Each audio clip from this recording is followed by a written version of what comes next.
So today in this class, we will doing binomial normal approximation. ठीक है ना? Normal approximation क्या होता है?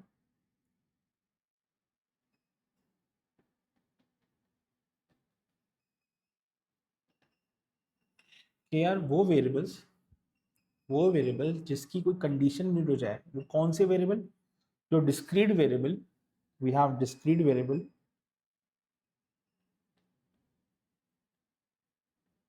सही है। और वो डिस्क्रीट वेरिएबल कौन सी वेरिएबल है? जो बाइनॉमियल डिस्ट्रीब्यूशन वाले वेरिएबल, उनकी अगर कोई कंडीशन मीट हो जाए, अगर कंडीशंस मीट हो जाए, so we have to calculate that distribution probability with normal distribution. तो हमें उसको कन्वर्ट करना पड़ेगा डेटा को कंटिन्यूस में,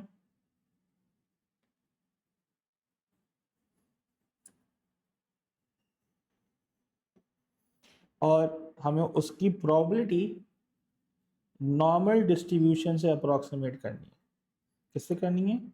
नॉर्मल डिस्ट्रीब्यूशन से अप्रोक्सीमेट करनी है। अब कंडीशंस क्या है?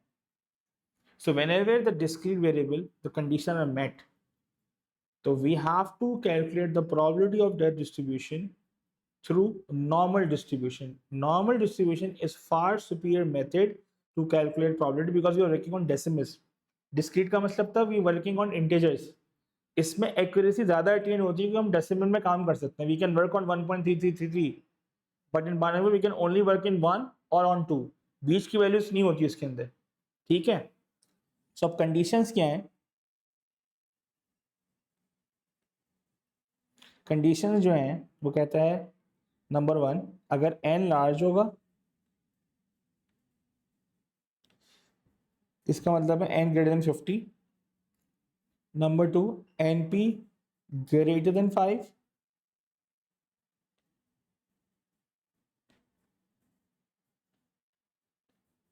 And nq greater than 5। अगर ये दोनों वैल्यूज, सुनना बात को, अगर ये दोनों वैल्यूज 5 से ग्रेटर आएंगी, so we have to approximate through normal distribution. जब तुम अप्रोक्सीमेट करोगी मैम ना, व्हेन यू आर अप्रोक्सीमेटिंग, देखो ये भी लिख रहा हूं मैं। सो while approximating,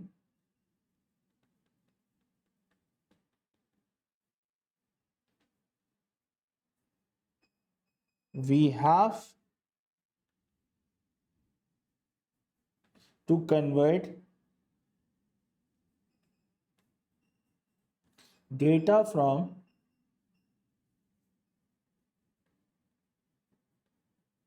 discrete to continuous। कैसे करते हैं? देखो, अगर x is binomial distributed, तो ये डिस्ट्रीब्यूशन जो n, p होती है, तो मुझे इसको कन्वर्ट करना पड़ेगा x, सुनना बात को, x, n मतलब s n, और यहाँ पे आ जाएगा मीन, क्योंकि यहाँ मीन आता था। अब सुनना क्या लिख रहा हूँ मैं, यहाँ मीन आता था, यहाँ वेरिएंस आता था।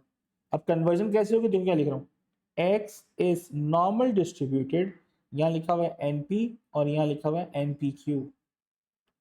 तो मुझे npq निकाल के इसको पहले कन्वर्ट करना पड़ेगा, फिर मुझे क्या करना है? So when expression we have to convert the data from discrete to continuous. तो पहला स्टेप ये होगा, ये स्टेप 1 हो गया। जब मुझे प्रॉपर्टी निकालनी है, तो first step I have to convert the data from there to there, from discrete to continuous. फिर अगला स्टेप जो है step 2,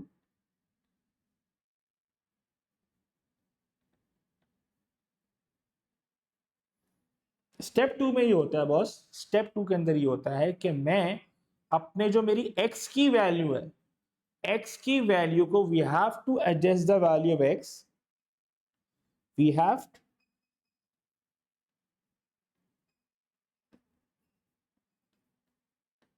to adjust value of x with help of continuity correction। Of plus minus 0.5, मतलब जितनी भी x की value है Maimoona plus minus 0.5, जो भी x की वैल्यू होगी तुम्हारी, जिसकी प्रोबेबिलिटी तुम्हें निकालनी होती है, उस x की वैल्यू को पहले मुझे कंटिन्यूटी करेक्शन करनी है प्लस माइनस 0.5। क्यों करते हैं? इसकी रीजन ये है क्योंकि डिस्क्रीट जब डिस्क्रीट डेटा था तो मेरे पास बार ग्राफ बनते थे। क्या बनता था मेमूना? बार ग्राफ बनते थे,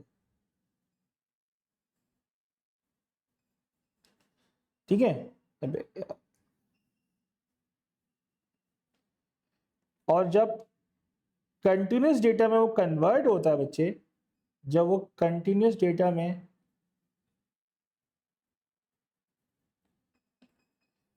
कन्वर्ट होता है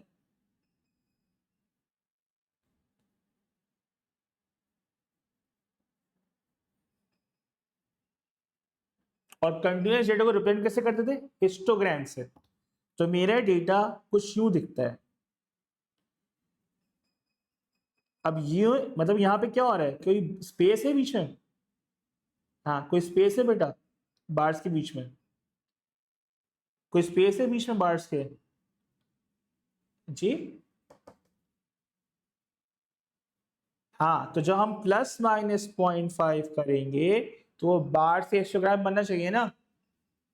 तो that's why we have to add and subtract point. अब कब क्या करना है वो मैं बताता हूँ। So in order to convert the data from discrete to continuous, we have to adjust plus minus 0.5। क्योंकि मैं प्लस 0.5 करूंगा तो ये आगे चले जाएगा, जब माइनस 0.5 करूंगा तो पीछे आ जाएगा। क्लियर हो गया? ये इसका पूरा कॉन्सेप्ट हो गया, ठीक है। फिर जब ये x करेक्ट हो जाएगा then will find the probability. So whenever ये अप्रोक्सीमेटिंग, तो we have to adjust our data. सबसे पहला स्टेप क्या है? मुझे ये चीज इसमें कन्वर्ट करनी है, इसके नंबर है। मुझे करेक्ट कैसे करेक्शन करनी है सही वाली, इसके नंबर है। और फिर प्रोबेबिलिटी के नंबर है। सब कुछ क्लियर है?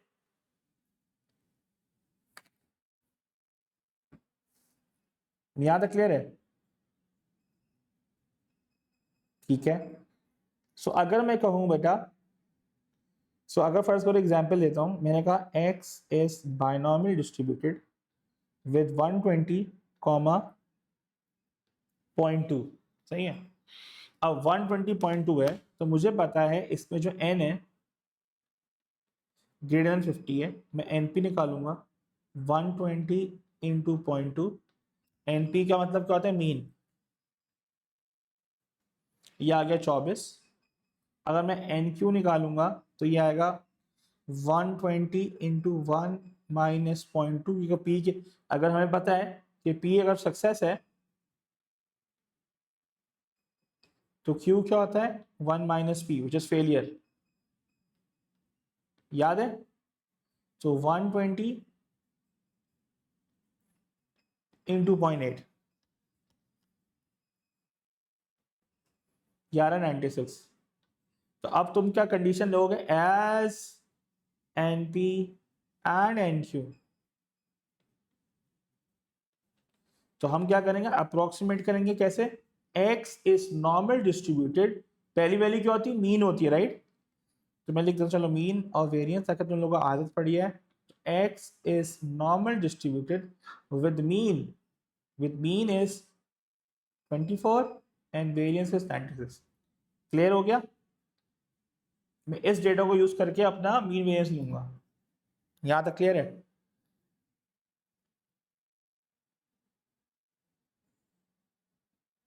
जल्दी से लिख लो।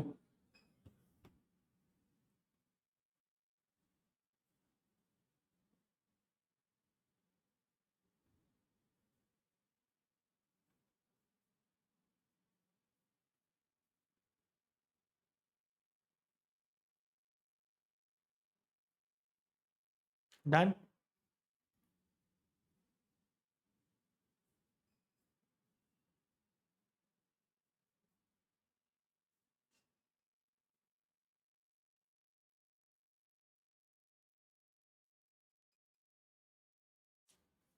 अब how to do continuity correction, how to do continuity correction.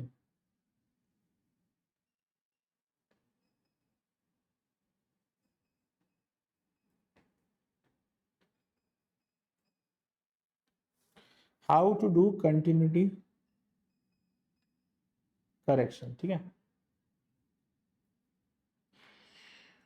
अब इसके केसेस बता रहा हूँ, तो चार अगर तुम्हें केसेस याद होंगे मैमूना तो तुम बाकी सारी चीजें कर सकती हो।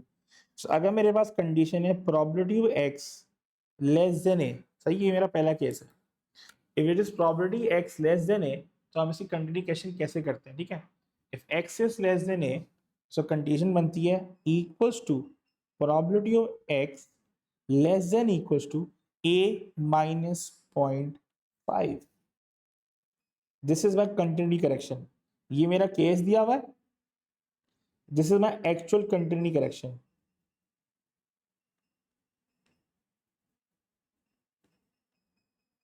ठीक है, अब इसकी रीजन सुन लो। अगर मेरे पास एक डेटा है, सुनना बात को, डिस्क्रीट डेटा है, मैंने कहा यार ये है 8, ये है 9। अब अगर उसको कन्वर्ट करना है मुझे हिस्टोग्राम में, हिस्टोग्राम में ये और ये ओवरलैप करना है, ठीक है। तो मैं ना, मुझे अगर मैं कहता हूँ प्रोबेबिलिटी एक्स लेस देन 9 है, लेस देन 9 का मतलब है यहाँ वैल्यू अटकी हुई है इधर, तो मुझे ओवरलैप करने के लिए 9 को 8 के साथ मुझे प्लस करना पड़ेगा, माइनस करना पड़ेगा, माइनस, तो इसलिए यहाँ माइनस हो रहा है। क्लियर है, यहाँ क्या हो रहा है, माइनस हो रहा है। सेट हो गया। अब इसी तरह 2, पहला केस याद हो तो बाकी खुद ही ड्राइव हो जाएगा। अब x is greater than A, ठीक है, ग्रेटर देन ए का मतलब है probability of x greater than equal to a plus 0.5। तो अगर मैं कहता हूं यहाँ पे कि probability x greater probability of x greater than 8 है, 8 का मतलब ये है कि मुझे 8 को आगे ओवरलैप करना है, तो 8.5 प्लस हो जाएगा, प्लस करना पड़ेगा मुझे इसको ओवरलैप करने के लिए। ठीक है, अब आओ थर्ड केस पे। थर्ड केस इसके उलट है। अब अगर, क्योंकि हमें पता है कि बायनोमियल के अंदर x less than A and less than equals to A matter करता है, x less than A and x less than equals to matter करता है। सो अगर मेरे पास केस है probability of x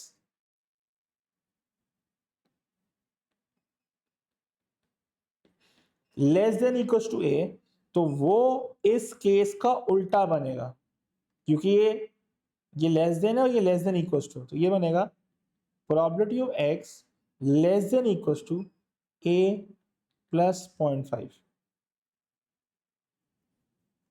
fourth, probability of x greater than equals to a, मतलब ये इसका उल्टा बनेगा। सही है, अगर पहले के ये अच्छा पेपर में गिवन होगा नहीं है, ये आपको याद करना है। याद है, क्लियर है।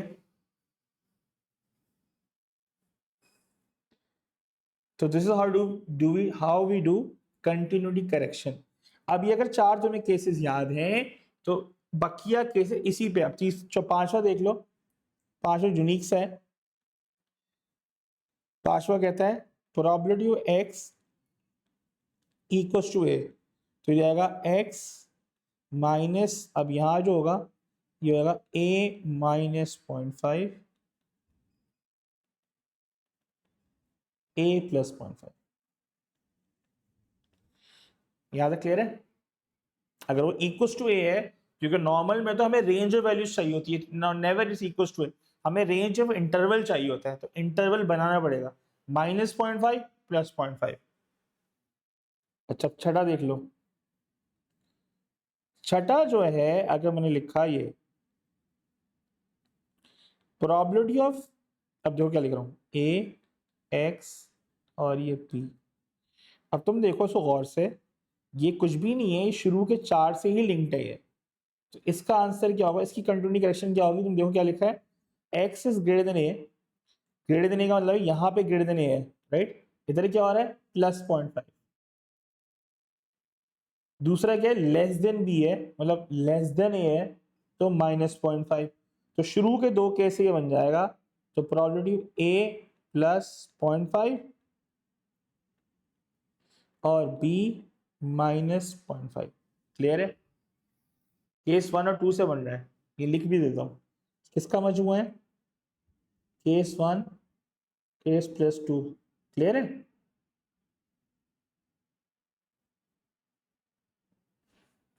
सेवेंथ, अगर वो कहता है A less than equal to A less than equal to B. अब ये जो है less than equal to A का मतलब ये हुआ, greater than equal to A का मतलब ये हुआ, ये केस 4 है और ये जो है केस 3 है, इन दोनों का मजमूआ है। तो पहले माइनस होगा इसमें,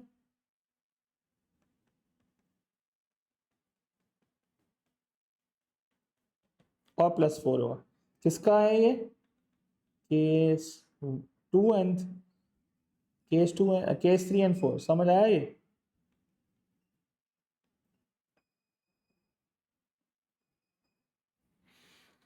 ठीक हो गया। अब मैं कुछ भी केस बना सकता हूँ इसका। फर्ज करो एक और मैंने केस डाल दिया जानबूझ के, मैंने कहा 8 प्रोबेबिलिटी ए एक्स और less than equal to B.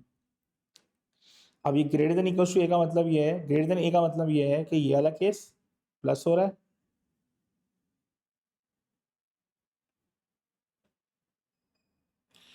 और यहाँ जो है less than equal to B है, less than equal to B है। ठीक है, लेस देन ये वाला ए प्लस 0.5, ये भी दोनों प्लस ही हो रहा है। तो मैंने क्लियर है? सही है। तो कौन सा केस लग रहा है इसमें? इसमें लग रहा है एक आपका केस नंबर 2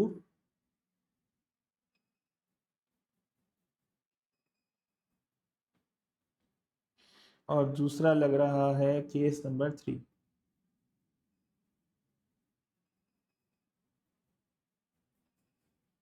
यहाँ तक क्लियर है?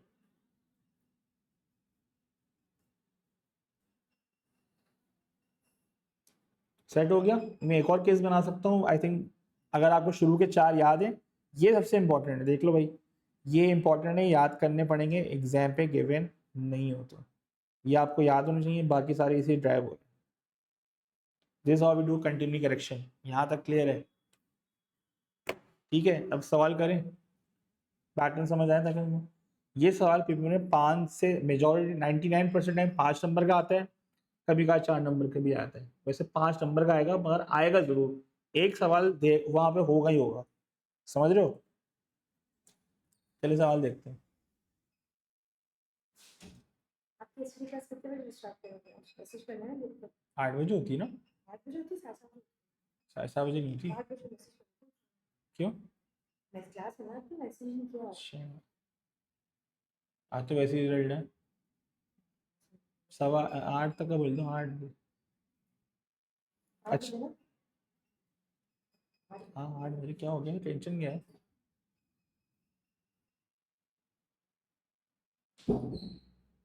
अच्छा, अब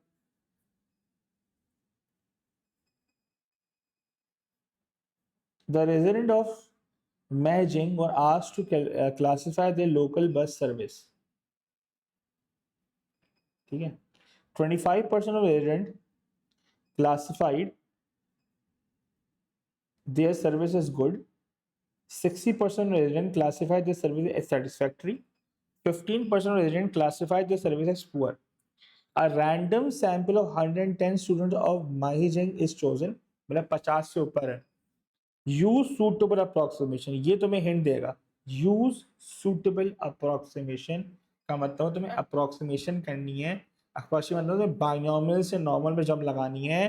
तो अब तुम क्या करोगी, उसे मांगा किसका है, find the probability the fever than 222 resident, मतलब यहाँ पे एक्स की वैल्यू आ गई तुम्हारी, fever than classified the service as good, good वाले की बात कर रहा है, गुड वाली की सर्विस है 25%, मतलब तुम्हें कंसर्न है एक्स। अब देखो मैं क्या लिख रहा हूँ, x is binomial distributed, n है 110, प्रोबेबिलिटी मेरी है 0.25। अब मुझे इसको कन्वर्ट करना है नॉर्मल में। नॉर्मल में कन्वर्ट करने के लिए तुम्हें निकालना पड़ेगा पहले np, जो क्या हो गया 0.25 इंटू 110। तो 0.25 इंटू 110 निकालो कितना आ रहा है। Use suitable approximation. एक तो ये बात हो लिखा होगा, तो कब 1% कभी नहीं लिखता। तो तुम देखो नंबर ऑफ पीपल कितने हैं, 50 से ज्यादा है। अच्छा अभी तुम पूरा करके दिखा दो ना। 27.5, ठीक है। अब मैं निकालूंगा NPQ 0.25, क्योंकि वेरिएंस भी तो निकालना है। 0.25 इंटू 110,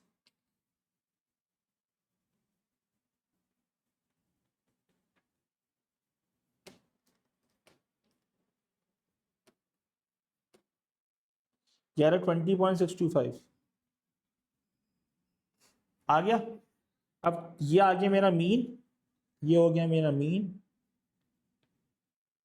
ये हो गया वेरिएंस, ये हो गया 27.5 और ये हो गया 20.625। यहाँ तक क्लियर है? नमूना क्लियर है यहाँ तक? अब कंडीशन, अब क्यों पता, एक तो वर्ड अप्रोक्सीमेट यूज किया, दूसरी बात n 50 से ज्यादा है, np की वैल्यू 27.5 आई है 0.25 को यूज करके।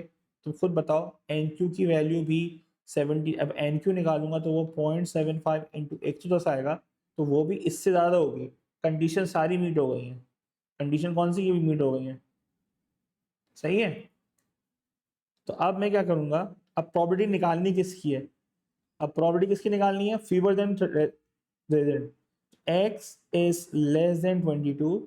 तो जब मैंने पहला स्टेप कर लिया, मैंने डिस्क्रीट को कंटिन्यूस में चेंज कर लिया, अगला स्टेप क्या है, मुझे इसमें कंटिन्यूटी करेक्शन करनी है। अब कंटिन्यूटी करेक्शन करने के लिए लेस देन, ये लेस देन ए वाली कहानी है। लेस देन ए का मतलब क्या हुआ, -0.5 करना पड़ेगा।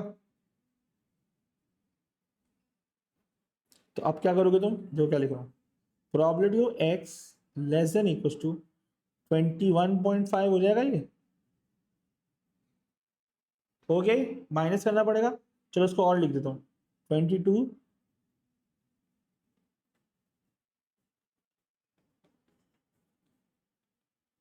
हो गए। नमूना क्लियर है ये। अब मैंने क्या करना है पता है, मुझे प्रॉपर्टी निकालनी है। किस तरह निकालनी है, नॉर्मल डिस्ट्रीब्यूशन से। अब वो नॉर्मल डिस्ट्रीब्यूशन का फॉर्मूला लग जाएगा। सेट हो गया, probability of x less than equal to 21.5 minus 27.5, याद आ रहा है, अपॉन स्टैंडर्ड डिविएशन, तो ये 20.625। रेस की वैल्यू बताओ क्या आ रही है। बहुत आसान चीज़ है यार ये सब, फ्री के 5 नंबर हैं।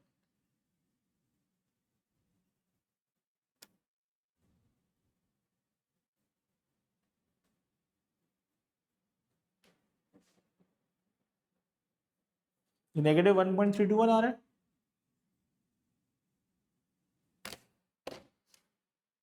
यहाँ तक कर लिया।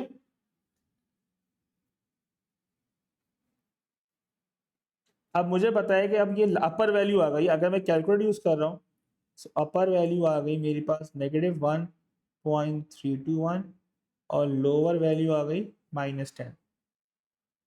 ठीक हो गया।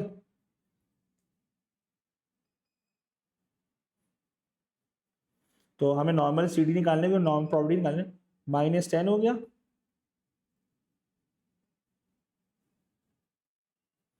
तो वैल्यू आ रही है 0.0093।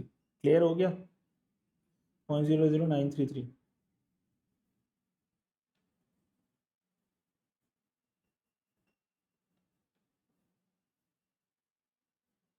नमूना क्लियर है यार। सवाल समझ आ गए। ये एग्जाम्पल है इसकी।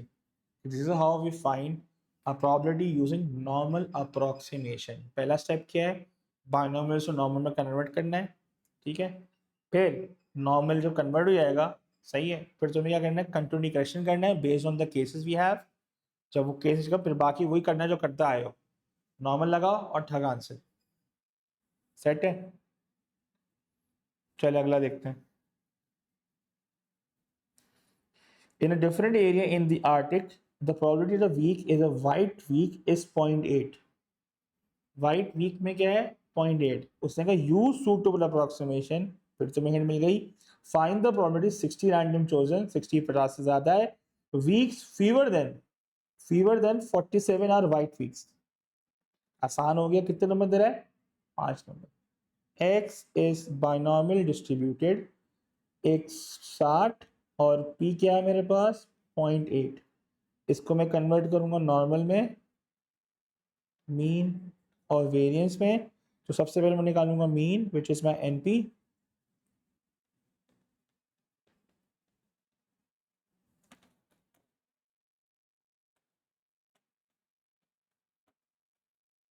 ये 48 आ गया.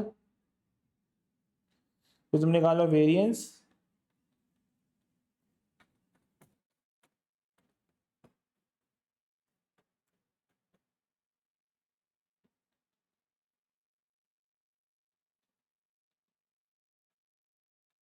वेरिएंस आया मेरे पास उस्ताद 9.6. आ रही है वैल्यू, चेक करती जाओ. अब मुझे करना है कंटिन्यूटी करेक्शन. उसने मांगा किसका, क्या मांगा भाई, probability of x less then 47. ये तो वही हो गई. अगर लेस देन 47 है तो मुझे करना पड़ेगा 47 माइनस 0.5.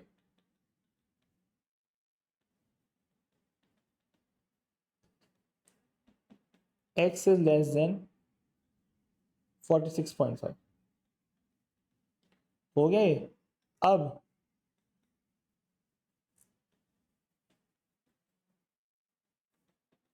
(46.5) minus mean. अब इसको मैं कन्वर्ट से कर दूँ x. अब देखो मैं लिखूंगा x is normal distributed 48 on 9.6.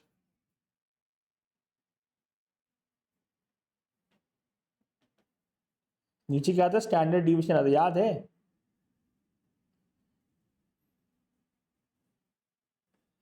तो probability of x less than equal to divided by under root 9.6. ये आ रही मेरी नेगेटिव 0.484. चेक करो ये आ रही नेगेटिव 0.484. चेक करो ये आ रहा है.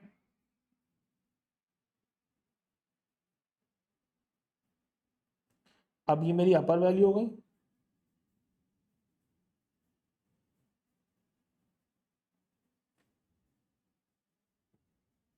और ये लोअर वैल्यू होगी -10. ठीक है. तो नॉर्मल सी डी, इसमें ना नॉर्मल सी डी के सवाल आते हैं. इसमें एक और आसान बात ये,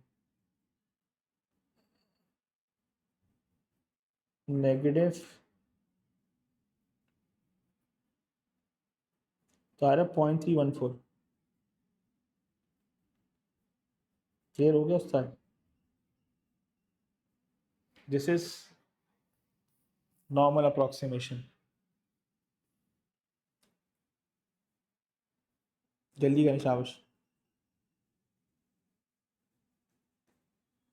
फैन हो गया. चल अगला देखते हैं.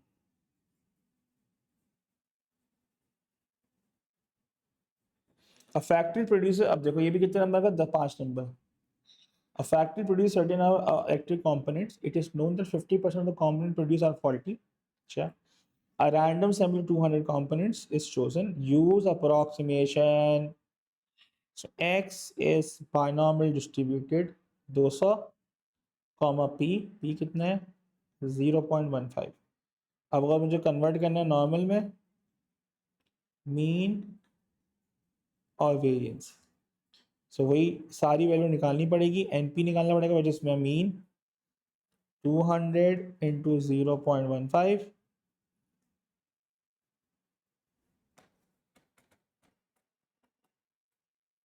ये आ गया 30. फिर आ गया N Q,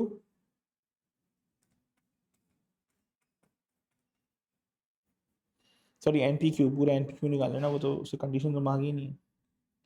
N P Q 200 into 0.15 into 0.85. तो ये आ रहा है तुम्हारे पास 25.5. मतलब ये हो गया एक्स इज, ये लिखना होता है एग्जाम में, इसमें नंबर होते हैं भाई। सही। अब उससे बोला मोर देन 40, मोर देन 40 का मतलब होगा प्रोबेबिलिटी एक्स ग्रेटर देन 40। अब ग्रेटर देन 40 में क्या होता है, तो देखना केस कौन सा है ग्रेटर देन 40 का, ये आ गया ये वाला 40, ग्रेटर देन 40 प्लस करना पड़ेगा तो 40.5। तो कंटिन्यूएशन कर लेते हैं, एक्स इज ग्रेटर देन 40.5। अब लगा दो formula, 40.5 minus 30 divided by 25.5।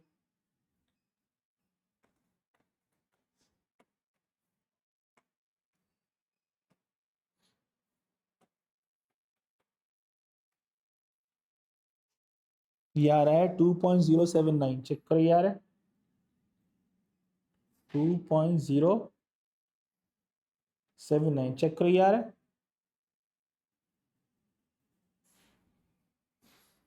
Check करें। अब मुझे पता है कि मेरे पास यहाँ पे लीस्ट, क्योंकि I am using calculator, my least is 2079, my max is 10। ठीक है,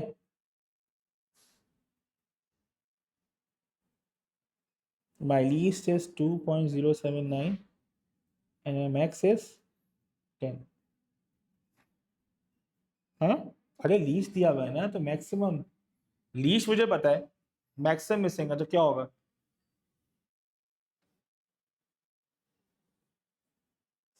चेक करो आंसर क्या आ रहा है, कैलकुलेटर में डाल के चेक भी कर रही हो।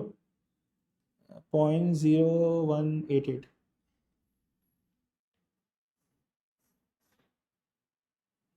जल्दी से कॉपी करो।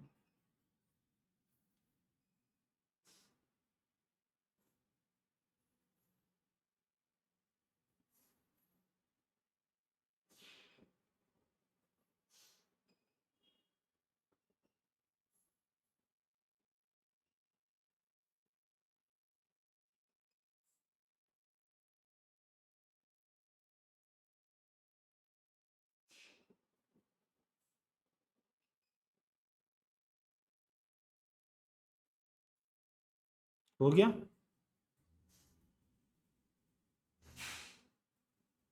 एक मिनट।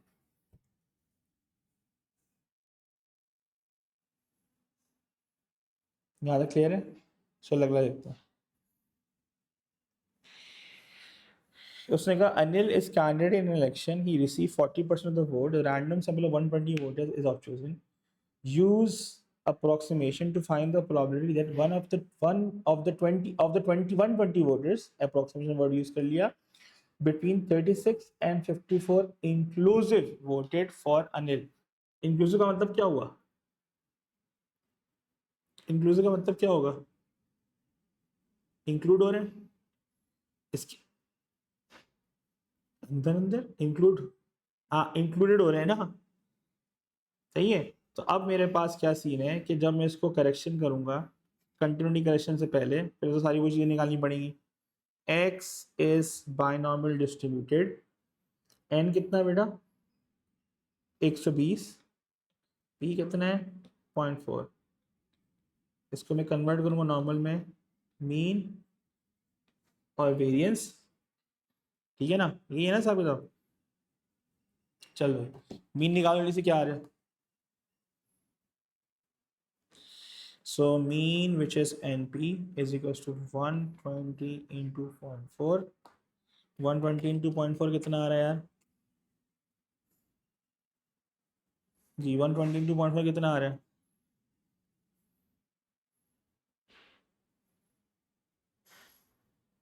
बताओ, मेरा कैलकुलेटर बंद मार रहा है जी। 120 into 0.4 कितना आ रहा है? 48। अच्छा, अब वो है उसके बाद वेरिएंस निकाल लो, एन पी क्यू, मतलब 120 इंटू 0.4 इंटू 0.6, तो 48 इंटू 0.6 कर लो, वो आ रहा होगा तुम्हारे पास 28.8। ये आ रहा है।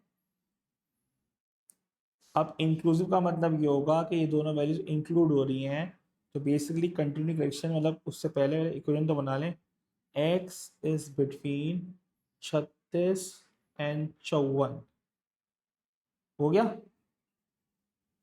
अब क्योंकि करंटिविटी क्वेश्चन में आनी है ना, अब x is greater than equal 36 and less than equal to 54। चलो अब देखते हैं, greater than equal 36 and less than equal to 54। अब ग्रेटर देन इक्वल टू का मतलब हुआ मुझे ये लगाना पड़ेगा, माइनस करना पड़ेगा, और लेस देन में प्लस। तो पिछली वाली वैल्यू माइनस होगी, आगे वाली 0.5 होगी, प्लस होगी, ऐसे ही है, माइनस एंड प्लस, पहला माइनस फिर प्लस, सही है। तो अब ये हो जाएगा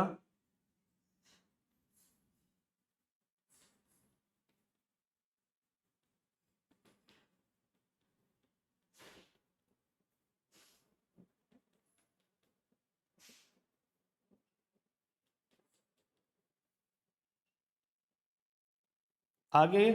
अब दोनों तरफ मुझे वो लगाना पड़ेगा अपना, माइनस मीन अपॉन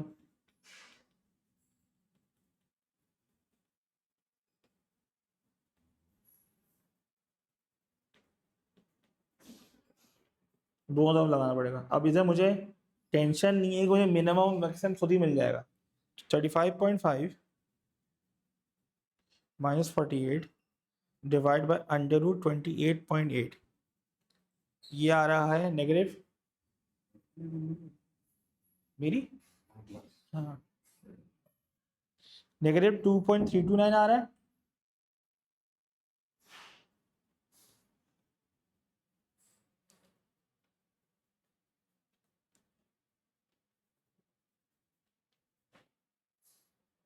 और यार ये 1.211 आ रहा है। अब क्या मेरे पास लीस्ट और मैक्सिमम दोनों हैं? अगर तो मैं इसको मैनुअली करता एग्जाम में तो मैं लिखता 5 2.329 प्लस 5 1.211 माइनस 1, एक प्लस एक माइनस। मैं मेरे पास लग्जरी है कैलकुलेटर की बॉस, ठीक है। तो अब मैं डायरेक्ट डालूंगा इसके अंदर नॉर्मल CD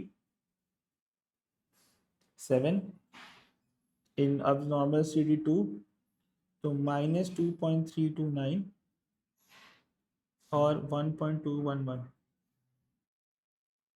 0.877 आ रहा है। क्लियर हो गया?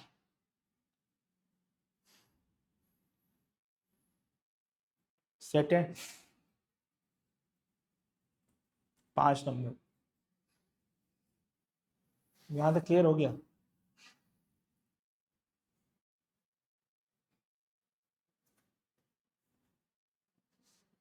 जल्दी से कॉपी कर लो।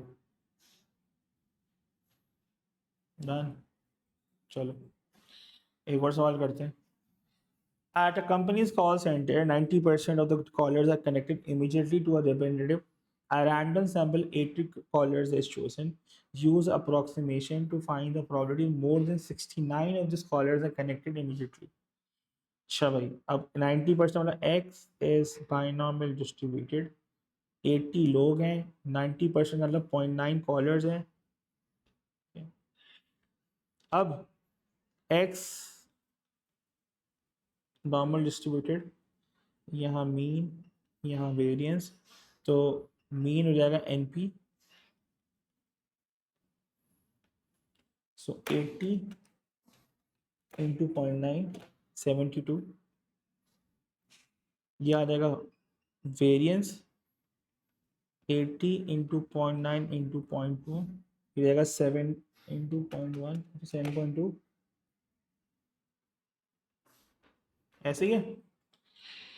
अब क्या है बॉस, हमें क्या निकालना है? अच्छा बी हो जाएगा X इज नॉर्मल डिस्ट्रीब्यूट, लिख लिया, ये लिख प्रेजेंटेशन के नंबर होते हैं भाई, क्योंकि तुम अप्रोक्सीमेट किस बेस पे कर रही हो, किस मीन वेरिएंस पे कर रही हो, ठीक है। क्योंकि ये वेरिएंस है तो मुझे स्टैंडर्ड डिवीजन डिवाइड करना होता है ना, मैं तो we have to take standard division, तो वी हमें स्क्वायर रूट करना होता है वेरिएंस को। अच्छा अब क्या हुआ, प्रॉपर्टी क्या मांगी है? X मोर देन 69, तो मोर देन 69 करना हमें प्लस करना पड़ेगा, चेक कर लो, प्लस करना पड़ेगा। अब हम उसको स्टैंडर्डाइज करेंगे फॉर्मूला लगा के, अपॉन स्क्वायर रूट ऑफ 7.2।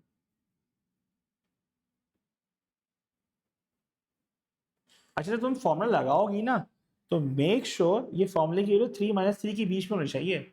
अगर 3 से वैल्यू ज़्यादा आ रही है तो मतलब कोई गड़बड़ की है तुमने फॉर्मूले में। बात समझ आ रही है? तो ये आ रही है -0.932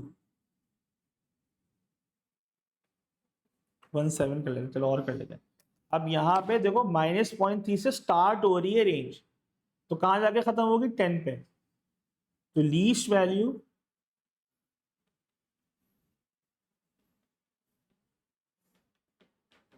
बात समझ आ रही है? तो अब निकाल लेंगे।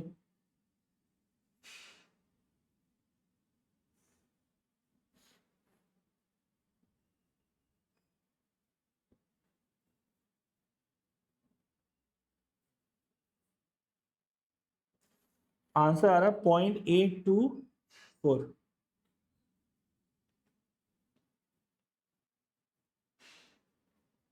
यहाँ तक क्लियर है?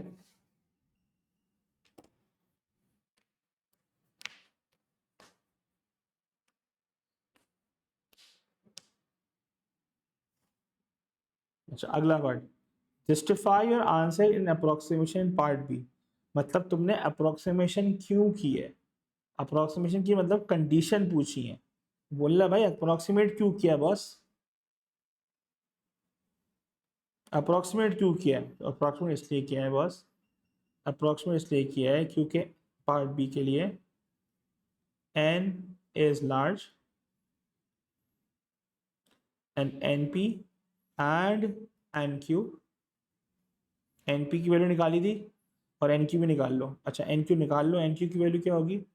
80 इंटू 0.1, ये आएगा 8। तुम लिखोगे एज np की तुम ऊपर निकाल चुके हो, np क्या था? 72 था right. As np and nq is greater than 5, that's why we approximate।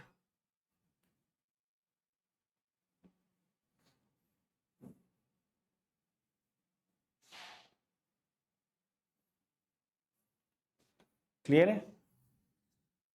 क्या कंडीशन दी? एक नंबर है n is large and np and nq both are greater than 5, hence we approximate। Set हो गया?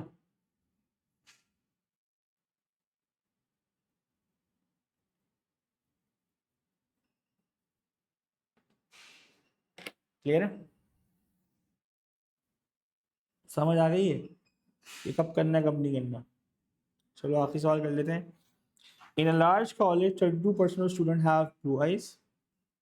अब रैंडम सैम्पल ऑफ, ये सारे पास से बस के एग्जाम्पल हैं भाई, कुछ मेरे अपने नहीं है।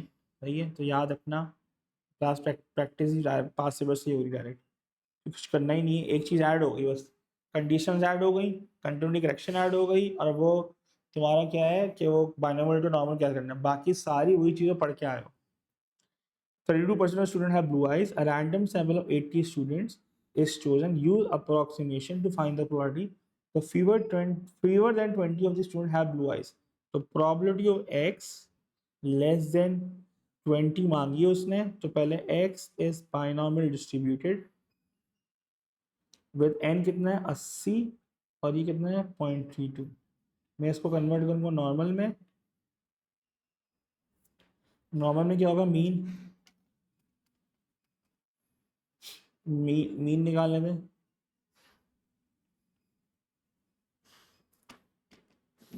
वो आ रहा है 25.6।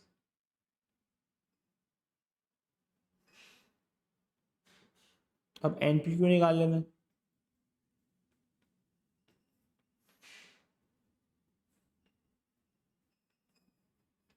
ये होगा 0.68।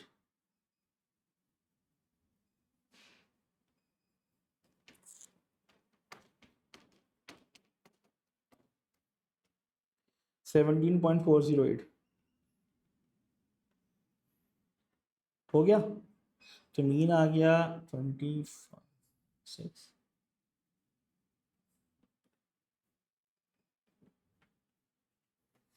हो गया सेट। अब fewer than 20, ये तो मुझे याद हो गया, रट गया है। लेस देन इक्वल टू 19.5 हो जाएगा क्योंकि माइनस करना है। 19.5 माइनस मीन अपॉन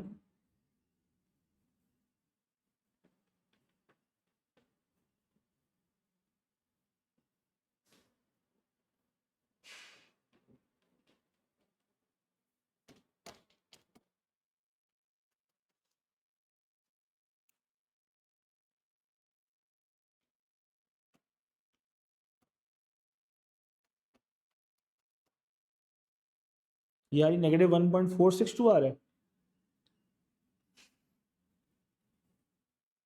चेक करो यार है।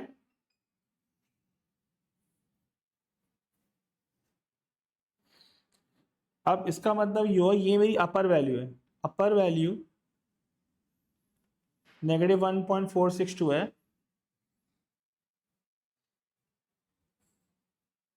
अपर वैल्यू मेरी -1.462 है। तो लोअर वैल्यू क्या होगी, अब लोअर वैल्यू मिसिंग है ना, तो -10, तो 7 नॉर्मल CD, लोअर वैल्यू -10 और अपर वैल्यू होगी -1.462, आ रहा 0.072, 0.07 सेट हो गया।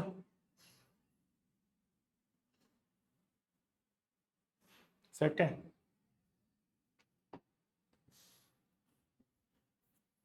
अब